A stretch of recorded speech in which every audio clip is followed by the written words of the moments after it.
Գյուրջան Կասկադ, ցանկացած համեմատություն մեր օգտին է։ Պարոն Ամիջանյանը, ավարտվեց Սերժ Սարգսյանական և Քոչարյանական գործողություններին համարվում է բացապես ժամանակավոր։ Ես այդպիսի ձևակերպում չէի տա։ Երկար տարիներ շարունակ Հայաստանի Հանրապետական կուսակցությունը և Սերժ Սարգսյանի անկուսակցական աջակիցները հանդուրժում էին Ռոբերտ Քոչարյանի աջակից ներկայացող այս կամ այն վարձու կնոպկայով խոսացող և արարող գործիչների մանր հարձակումները, ինչ որ պահից սկսած, մենք այլևս դա հանդուրժելու համբերություն չունենք։ Մեզ մեկ սուտ ասողը կստանա 10 ճշմարիտ պատասխան։ Փառք մեր մասին բոլոր սուտ ասողների տակ այնքան կեղտ կա, որ անվերջ կարելի է դրա մասին խոսել։ Ուստի մենք չենք սա սկսել, մենք էլ չենք կարող ասել, թե երբ կավարտվի։ Պարոն Ամիջանյան, կարելի է ենթադրել, որ նաև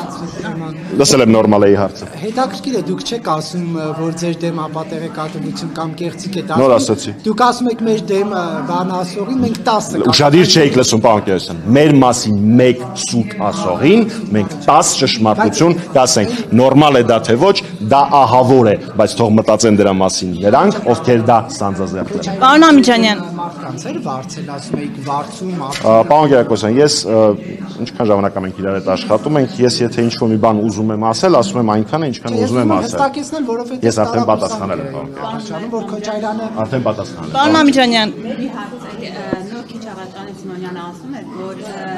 երբ որ բանակցություններից էին խոսում Ադրբեջան-Հայաստան, ասում է ժամանակին մենք սխալ ենք մեզ պահել, որովհետև երբ որ հարձակվում էին մեր վրա, որ մենք բողոքում էինք աշխարհը լուրը նշանակում է ժամանակի սխալ պահվածք։ Տեսեք, ուրեմն երկու մասով պատասխանեմ էլի, մեկը որը շատ լայք է հավաքելու շատ view ու հետո բովանդակայինը։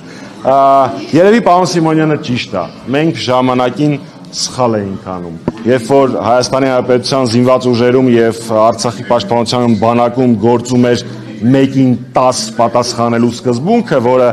կարևորագույն զսպող մեխանիզմներից էր։ Մենք սխալ էինք, պետք է իրանց պես ձեռքներս վեր բարձրացնեինք ու Փաշինյանի պես ասեինք ուրա թուղթ տվեք ստորագրեմ, մենակ տվեք ստորագրեմ։ Երևի թե իրենք ճիշտ են 30 տարի բանակցել ու անել ամեն ինչ, որպեսզի արդյունքում հայանպաստ փաստաթղթեր, հայանպաստ դրույթներով եւ հայանպաստ ռելսերով ընթանան բանակցությունները կազանը ձեզ օրինակ։ Պետք էր այդպես չանել, պետք էր իրենց պես վեր կանալ ու ադրբեջանական թեզերը Հայաստանի Հանրապետության ազգային ժողովի շենքից տարածել։ Երևի պետք էր Նիկոլ Փաշինյանի պես մաքուր ադրբեջանական թեզ ՄԱԿ-ի 4 բանաձևերը, որոնք կապ չունեն բանակցային գործընթացից, դրանց մասին անընդհատ խոսել։ Երևի թե պետք էր Արարատ Միրզոյանի պես այնպիսի փաստաթուղթ, որը նույնիսկ Ադրբեջանը չի բերել, Ալմատայի համաձայնագիրը, որը կապ չունի Լեռնային Ղարաբաղի հակամարտության հետ, որովհետև Լեռնային Ղարաբաղը այդ ժամանակ արդեն անկախացած էր, օրենքի տարին համապատասխան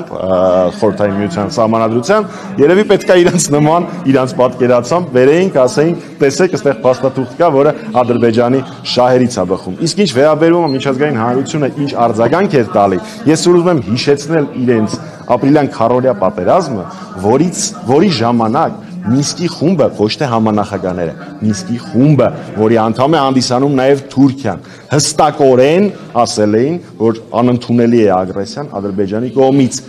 իսկ 44-օրյա պատերազմի ժամանակ Թուրքիան փաստացի կողմ էր եւ Ադրբեջանի հետ պայքարում էր ագրեսիայի էր ենթարկում Արցախը եւ Հայաստանը, իսկ դրանից մի քանի ամիս առաջ դիվանագիտության ռահվիրա